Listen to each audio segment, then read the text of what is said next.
Injira neza, ushike neza. Muntu w'Imana, ndagomba winjire neza. Muvyo uri kurakora byose winjire neza. Ari mwivuga butumwa injira neza. Ari gukizwa injira neza. Ari muri business winjire neza. Ijambo ry'Imana rivuga ngo kudakonje ntubire ngomba ndakudahwe.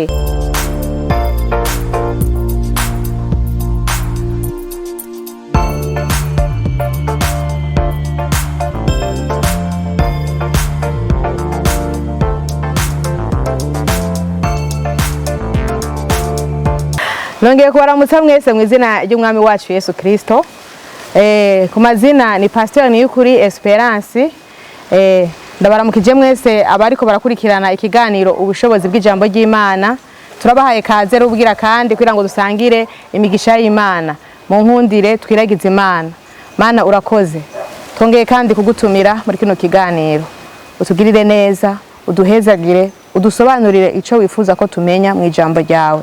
Mwemu wawe mwami atwigishe. Urakoze mu izina ry'umwami wacu Yesu Kristo.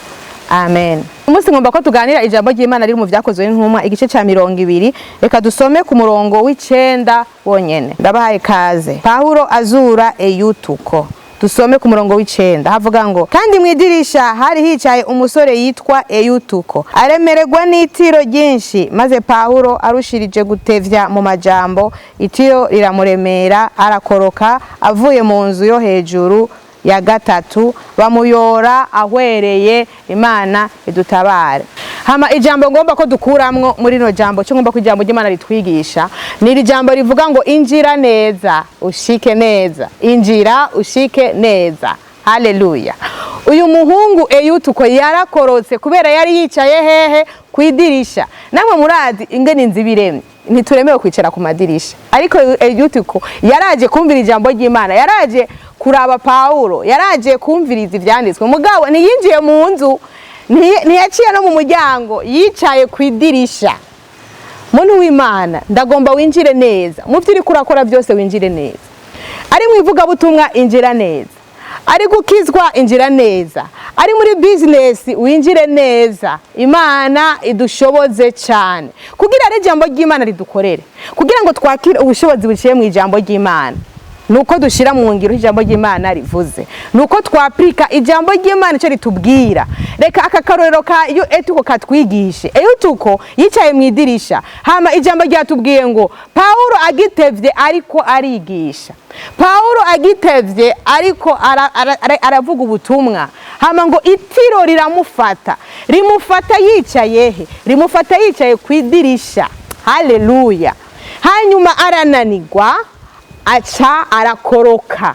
Akorotse yaciye apfa. Muntu w'Imana injira neza. Nimba uri mu ishengero winjire neza. Nimba uri mu gikorwa cy'Imana mugakiza injira neza. Imana idutabare cyane. Mwibuke ijambo ry'Imana rivuga ngo kudakonje ntubire ngomba ndakudahwe. Aho hantu hagati na hagati yo gukonja umuntu atabize, umuntu adakonje na hantu hateye ubwoba gose. Kuburyo n'Imana mu vyanditswe yabivuga ati kudakonje ntubire ngomba ndakudahwe. Rero ni vyiza cuti yanje iyo uri mu kintu kibemwo wese. Nimba warayisemwo gukizwa, kizwa wese winjiremwo. Wemere ijambo ry'Imana rikwerekeze, wemere ijambo ry'Imana rikurongore. Wakire iki jambo ry'Imana rivuga ugishire mu ngiro kugira ngo wakire ubushobozi bw'Imana bwuzuye mu ijambo ry'Imana, kugira wakire igitangaza c'Imana, kugira wakire kugendererwa n'Imana, kugira wakire impinduka. Nuko wakire ijambo ukarishira mu ngiro. Hama ijambo urishize mu ngiro ricari gukorera. Mugabe iyo uryumvise gusa ntukore ico rivuga nta mwimbu ushobora kuronka, mbere ntushobora kwakira ubushobozi buri mu ijambo Imana yashizemwo iteguriye abana bayo. Nuko rero mucuti mukundwa ndakwinginga ngo winjire neza mu gakiza. Nimba warakijijwe kizwa neza, ntuhagarare mu mayira abiri, ukizwe wongera umupagani. Nimba ukijijwe kizwa, nimba utarahitamo gukizwa nawe genda uryoherwe winezereze ubikore neza. Ntutwe umwanya ujya mu rusengera kandi gahanda ukaja hariya. No, injira muri kimwe. Nimba ari gukizwa kizwa neza. Nimba utarabihitamwo ibire kubanze uryoherwe n'isi, ubikore nyene witwe ko uri mu isi. Hama nimba ukijijwe naho bikore neza, use n'ijambo ry'Imana. utambuke nk'abantu bakijijwe, wambare nk'abantu bakijijwe, ibikuranga byose bikurange ko uri kurajya mu ijuru, uri kurashingira intahe ijambo ry'Imana, uri kurashingira intahe Yesu Kristo, urangwa no kwizera ijambo ry'Imana. Imana yacu nidufashe cyane. Burya niyo uri mu bintu byose ukora mu buzima bwa misi yose, no mu budandaji ukadandaza inkoko na karorero, hama ukongera ukadandaza impene, hama ukadongera ukadandaza inka, ivyo rero bishobora gufata. Ariko ushaka kugenda neza, dandaza kimwe. Uravuga ati jewe nginjiye mu nkoko ngomba ndandaza inkoko, ukamenyekana ku izina ry'ubudandaji bw'inkoko, aho uzogenda uzomenya ingene bugenda n'ingene bimeze. Ariko nshuti yanje, ni wadandaza inkoko, ejo ukadandaza inka, ejo ukadandaza ingurube, uzobura imbwa n'imbwebwe, kuko uzobura akazi uyazi, ntuzoba ukonje kandi ntuzoba ubize. Nimba uri muri politike, witwa umupoliticien, injira muri politike, use n'abapoliticien, utambuke nk'abapoliticien, ubeho nk'abapoliticien, niho uzoba uri kurashitsa neza ibijyanye na politike. Nimba uri mu by'Imana nawe, injira mu by'Imana, ushikeyo neza, ushikame, use n'abantu b'Imana, use n'ijambo ry'Imana, ukore nk'ijambo ry'Imana rivuga. Ikintu cyose umuntu agikorana umwete. Haleluya. Icyo uri kurakora cyose gikorana umwete, ugishikemwo neza. Woye kuba kumpera nkuko Eyutuko yabaye kumpera. Impera z'umuntu atinjira mu kintu neza arakoroka. Nkuko Eyutuko yakorotse, nawe uzokoroka. Uzosanga uri kurahomba. Uzosanga utari kurinezereza bikwiye. Uzosanga uri mu ijambo ry'Imana, ijambo ry'Imana ritariko ragukorera kubera udasa ni ku ijambo ry'Imana rivuga. Rero numva no guhamagarira nshuti mukundwa uri kuranyumviza aho uri hose, kwinjira neza mu curi kurakora, injira neza mu ijambo ry'Imana, injira neza mu curi. Amena. Nimba uri umwigisha, injira neza mu bwigisha. Nimba uri umudandaji, injira neza mu budandaji. Nimba uri mu muhamagaro w'ivuga butumwa, injira neza mu muhamagaro w'ivuga butumwa. Nimba uri umwungere, injira neza mu gikorwa cy'ubwungere. Uragiri ubusho bw'Imana, atabindi ubangikanya navyo. Imana idufashe cyane. Nariko ndaguhanura nshuti mukundwa, ndanakwibutsa ijambo ry'Imana. Ndazi ko usanzwe urizi, ariko nariko ndakwibutsa ngo winjire neza. Ube indani, ntube impande, nturondeze hose, ntube muri iki ngo wongere mube muri iki. Ndakunda abarundi basokuru barayamaze, inzira zibiri zananiye ifisi, nawe ntazuzoshobora. Hitamwe inzira imwe rero, inzira ziriho. Hari inzira ijya mu bugingo, hari n'inzira ijya mu mahonero. Rero nshuti mukundwa, hitamwo imwe, va hagati na hagati, ko guma hagati na hagati urakoroka kandi uragira iherezo ribi. Rero ndaguhamagaye kugira ngo uhitemwo uyu munsi kuba ico uri ukibandanye.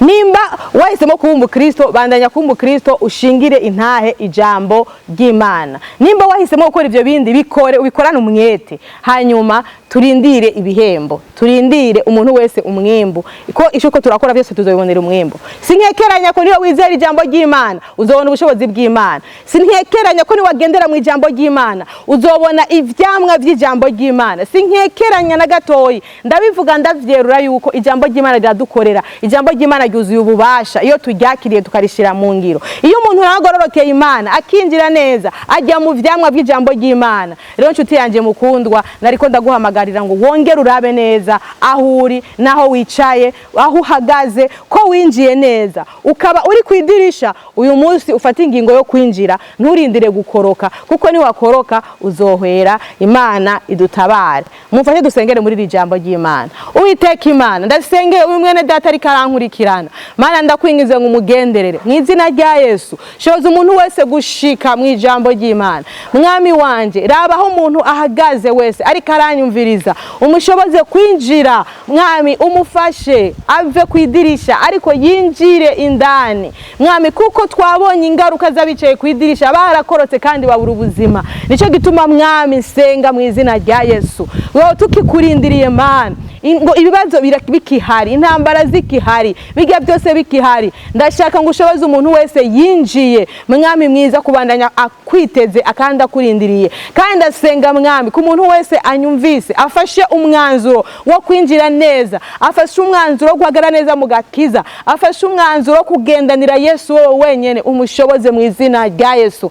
Ndasenga ngo umubohore uyu muntu ariko aranyumviriza. Ndasenga ngo umufashe uyu muntu byananiye kuva mu mayira abiri mwami, umunsi agaragara ko ari umukristo, ejo akagaragara ari uwisi, ari umunyabyaha. Mwami ndasenga kuva uyu munsi ngo umushoboze guhitamwo mwami kubandanya kuba umwana wawe no gukurikira ijambo ryawe. Uzoba ukoze Yesu, reka ubushobozi bwawe bukorere umuntu yumvise, umugirire neza mu izina rya Yesu Kristo. Turasenga mwami twizigiye ijambo ryawe ko rihindura ivyanse guhinduka. Turasenga mwami twizigiye ijambo ryawe ko ricinzira atari inzira. Turasenga mwami twizigiye ijambo ryawe ko rihindura nibidashoboka guhinduka. Nico gituma mwami dusenga ngo ubushobozi bwawe bugenderere uyu muntu ariko arafata umwanzuro wo kwinjira neza mu gakiza, ariko arafata umwanzuro mwami wanje Yesu wo kuva mu mayira abiri no kugukurikira no kukumangira wewe wenyene. Umushoboze mwami ubu nibihe bidashira. Urakoze mwami, ufashe n'aba bantu mu buzima bwa misi yose mwami bajuragirika bakora ibi nabiriya mwami. Ijambo ryawe riratuyobora neza, ndakwinginze ngo bashoboze mwami guhagarara mu kintu kimwe. Urakoze Yesu, kandi babone umugisha wawe kuko umugisha wawe ijambo ryawe riradutungisha mwami. Ijambo ryawe riratuyobora ikatwerekeza. Izina ryawe nirihabwe icubahiro ko tugiriye neza. Urakoze mu izina ry'ubitanze Yesu Kristo umwami wacu, amen.